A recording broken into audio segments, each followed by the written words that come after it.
Згодна дадзеным украінскага перапісу, больш за 20 тысячаў чалавек вызначылі сябе як гуцулы.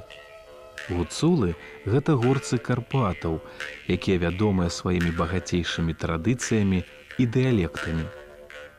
Існуюць гуцульскія дыялекты украінскай і румынскай моваў.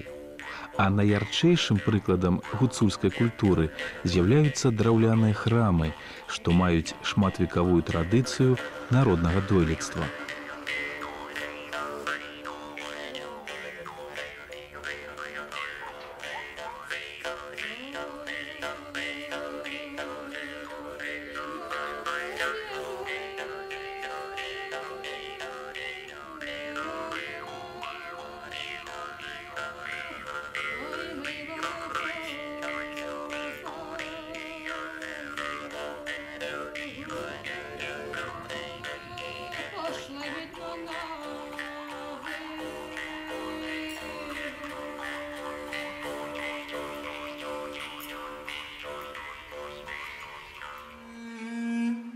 А каб пабачыць адзін з найлепшых прыкладаў гуцульскай старадаўняй царквы, мы накіраваліся да вёскі Ворахта, што знаходзіцца на тэрыторыі Карпатскага дзяржаўнага прыроднага парка.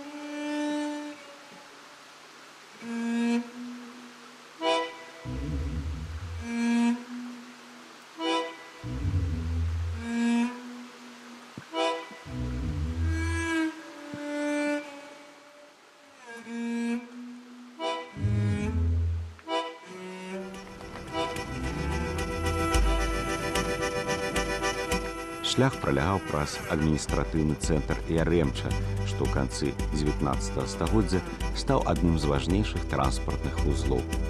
Па гэтай вось чыгунцы вывозілі славуты карпатскі лес у прамысловыя раёны Аўстра-Венгрыі і Польшчы.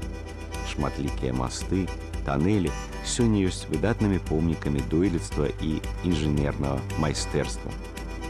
У самой Ворахце захаваўся адзін з найдаўжэйшых каменных мастоў Еўропы, што сягае на 130 метраў цераз раку Прут, а найбольшая даўжыня адной з арак віадука 65 метраў.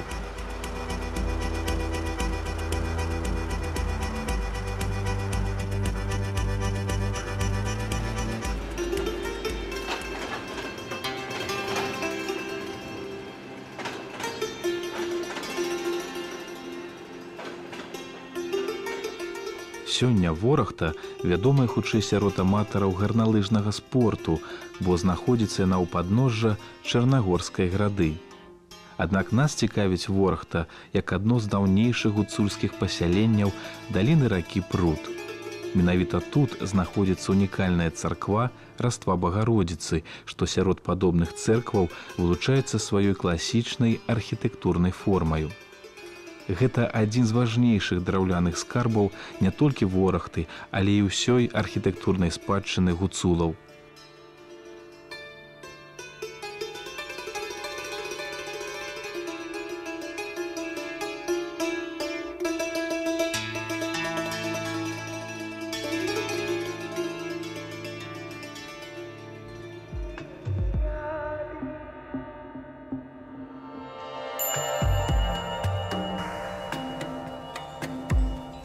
Асаблівасць храма палягае ў тым, што бакавыя зрубы маюць невялікую глыбіню.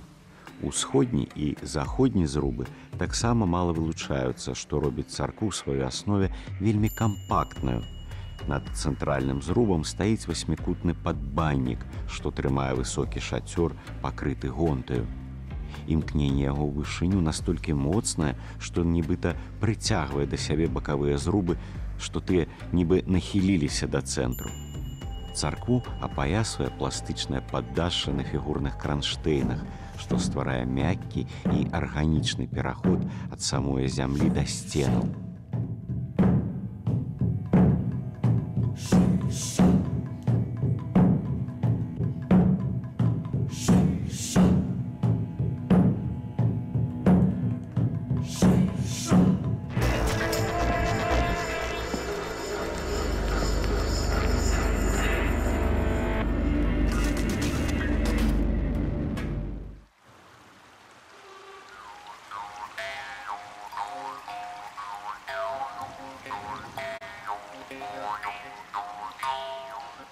Калі была пабудавана царква? Гісторыкі адназначнага адказу не даюць. Вядома, што святыню перавезлі ў Ворахту з надварнянскага раёну, з вёскі Ябланіцы ў 1780 годзе. Ёсць сведчанне і таго, што гуцульскія майстры стварылі гэты шэдэўр ажно ў 1615 годзе. У любым разе кампазіцыя царквы заставалася нязменнай цягам некалькіх стагоддзяў. І гэта сапраўдны дарунак лёсу.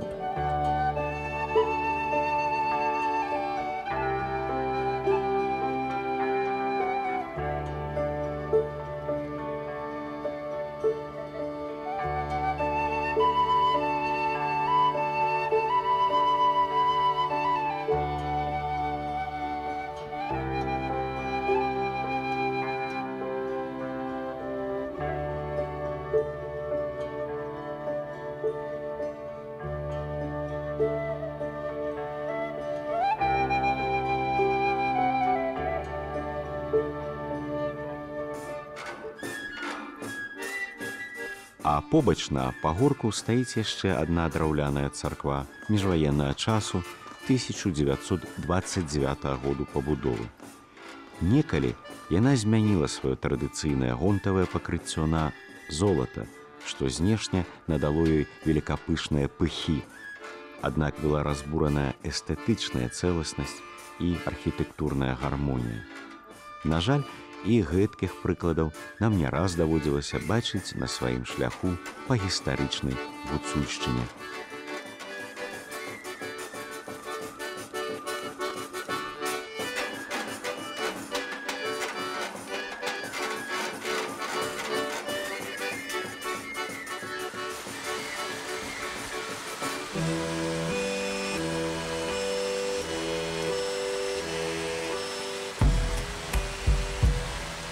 У 32 кіламетрах ад Львова, у славутым мястэчку Жоўква, можна пабачыць яшчэ адну памятку народнага драўлянага дойлідства гуцулаў. Жоўква, як і кожны сярэднявечны горад, будаваўся па прынцыпу фартэцыі. Сёння тут знаходзіцца больш за 50 архітэктурных помнікаў, сярод якіх вылучаецца знакаміты замак, пабудаваны каронным гетманам Станіславам Жалкеўскім.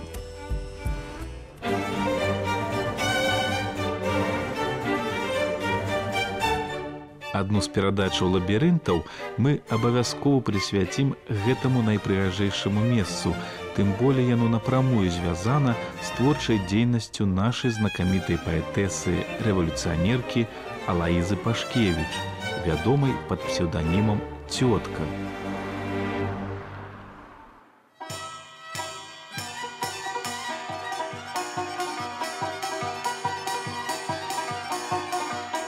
Царква Святой Тройцы была пабудавана на сродкі прыхаджанаў і каралевіча Канстанціна ў 1720 годзе. У 19 стагоддзі да яе ўсходняй сцяны прыбудавалі мураваную рызніцу, што, мякка кажучы, не стасуецца з вытанчанымі прапорцыямі гэтага шэдэўра драўлянай сакральнай архітэктуры. Святыня мае 3 зрубы, што завяршаюцца 3 высокімі банямі і шырокім паддашшам. На жаль, у царкву нам не ўдалося патрапіць і падзівіцца унікальным іканастасам, што быў створаны майстрамі Жоўквы пад кіраўніцтвам мастака Івана Рудковіча ў 1728 годзе.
Яшчэ адзін храм, ля якога мы не маглі не спыніцца, гэта Мікалаеўская царква, альбо царква Узнясення, што ў Чэсніках.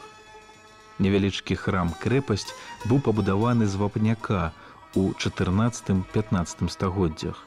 Каб да яго дабрацца, неабходна праехаць сяло і ўзняцца на пагорак, што схаваны пад шатамі старых дрэў.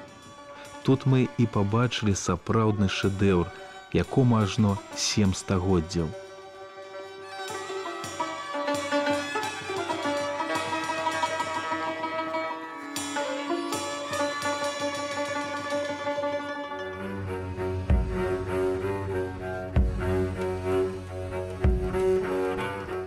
Характэрная рыса царквы – яе магутныя каменныя контрфорсы.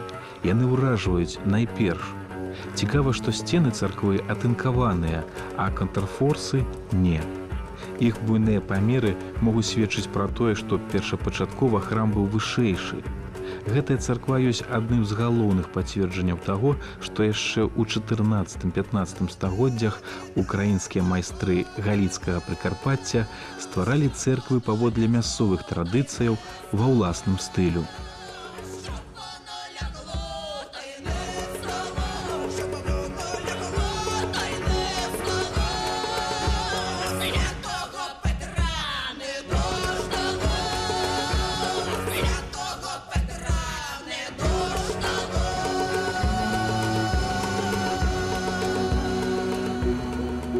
У нашому селі знаходиться оця пам'ятка архітектури, це церква Вознесіння, яка побудована в половині 15 століття. І що ж я можу відмітити відносно нашої церкви? Я хочу представити, це, як сказати, це є дійство, що тут проживають чесні, працьовиті люди. Бо таку церкву в половині 15 століття побудувати, то треба було, щоб були і майстри, щоб були і грамотні люди, і щоб було, наприклад, то з камінь, то треба було підняти до гори, то не є як з дерева, а з каменя, то треба було, щоб були спеціалісти свого роду.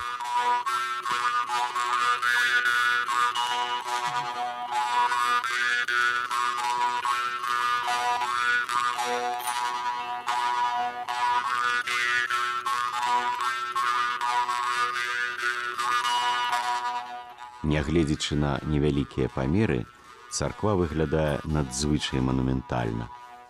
Гладкія сцены пазбаўленыя дэкору і маюць толькі нізенькія ўваходныя праёмы на заходнім і паўднёвым фасадах з невялічкімі вакенцамі.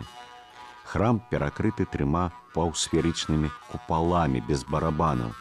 За чые сродкі паўстаў гэты храм і хто кіраваў будоўляю? На гэтае пытанне мы не маем адказу.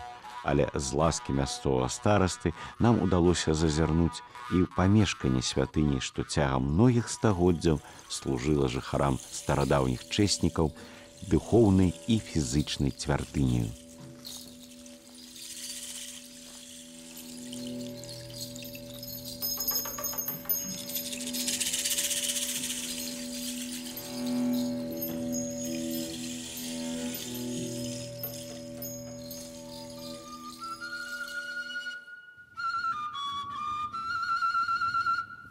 Працювали люди на совість тут. І вона пережила, та церква, не одне покоління. Тут ми бачимо на хрестах є Старокирилиця, то є 15 століття, 16 століття.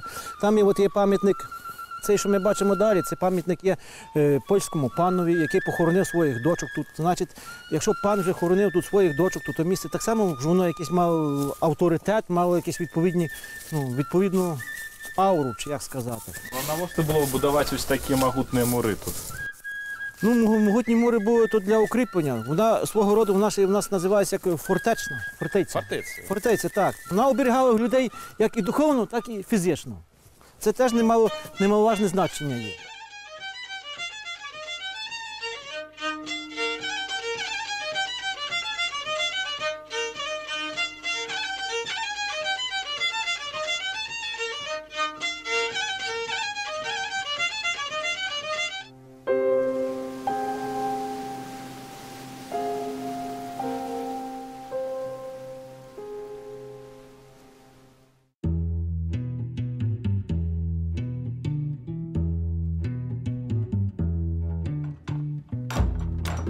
Унутры храма драўляныя рыштаванні, што гавораць пра бясконцую спробу зберагчы, адрэстаўраваць тое, што яшчэ захавалася. Ля заходняй сцяны угадваюцца вузенькія хоры. Там, дзе некалі быў алтар, засталіся рэшткі чатырох'яруснага іканастасу, што быў створаны пэндзалем невядомага мастака ў 18 стагоддзі.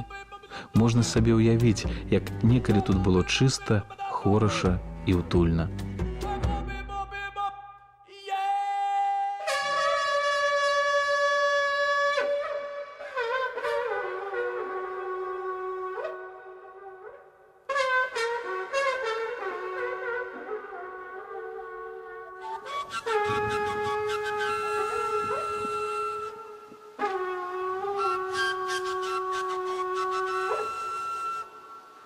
Тут був центральний вхід, а там був бічний вхід. О, це оцей пам'ятник ми бачимо, що тут є. А цей пам'ятник з'явився в 1820 В 1820 році, так. Тут і польський пан поховав свою жінку і своїх дочок. Черновський, так. Ця церква, в ній була ще відправи, проходили до 1939, до 40-х років, до війни. Доки ще тут була Польща, доки перші тут ще проходили частково відправи. Після того вона, як то сказати, зазнала і занепаду. Радянська влада спомоглася майже ні на що. За радянські часи тут і всі ті були ікони, по можливості розтягнули, а останні зруйнувала природа. Вірніше, холоди і дощі зруйнували нам нашу святиню. За теперішньому часі, то вже в 2007 році, ми спромоглися її на двору хоч принаймні трохи відреставрувати, перекрити і поштукатурити, косметичний вигляд навести її. А до цього тут був гонт старий, так? Так, був старий гонт, але він вже був такий дряхлий, що воно вже все так, як через сито протикало і замокало все до середини. Треба було терміново рятувати. Та треба було терміново, та ми ж доходили до різних і писалось ми, не знімайте до того. Ми писалися навіть і до уряду. Я обіцяв, що я зберу людей і автобусом завезу під обласну адміністрацію. Розумієте, давайте щось робіть, бо пропадає церква.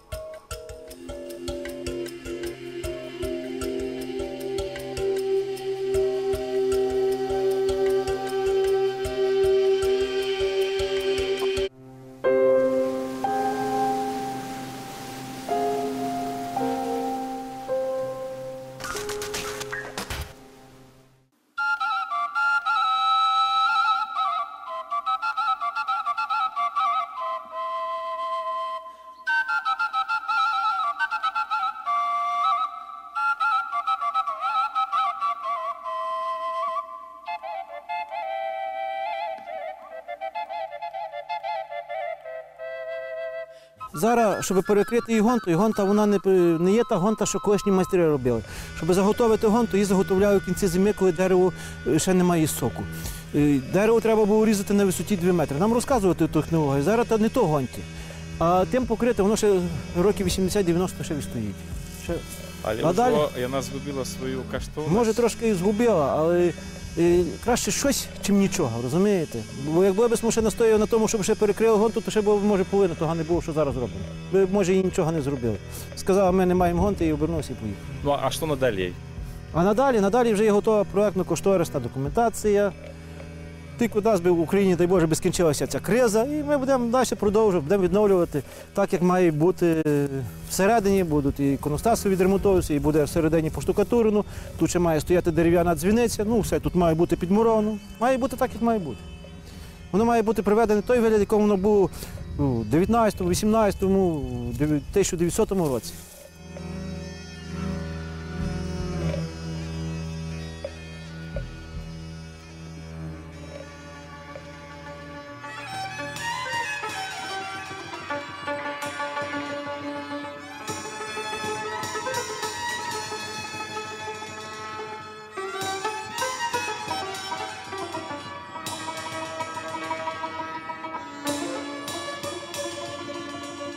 Мы пераканаліся, што народная сакральная архітэктура гуцулаў вызначаецца высокім майстэрствам.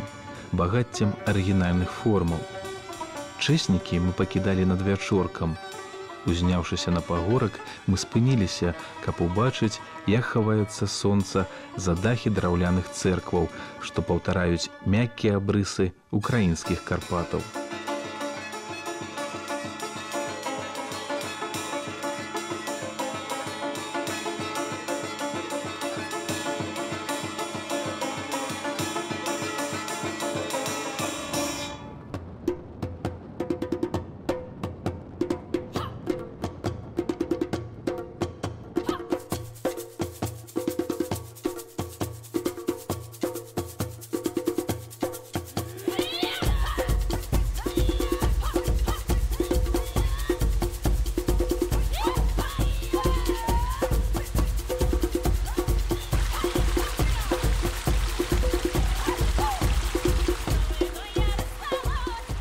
А што ёсць у нас, у Беларусі? Ці захаваліся ў нас шэдэўры драўлянага дойлідства, што сёння адлічваюць сотні гадоў? Так, яны захаваліся. Перадусім на Берасцейшчыне, Піншчыне ды некаторых іншых куточках нашага краю. Мы абавязкова раскажам вам пра беларускія драўляныя цэрквы ў адной з наступных перадачаў «Лабірынты». А выдатнай нагодай стане адзначэнне 400-годдзя невялічкай пятніцкай царквы ў Здзітаве, пабудаванай на сродкі княгіні Агаты Сапегі яшчэ ў 1610 годзе.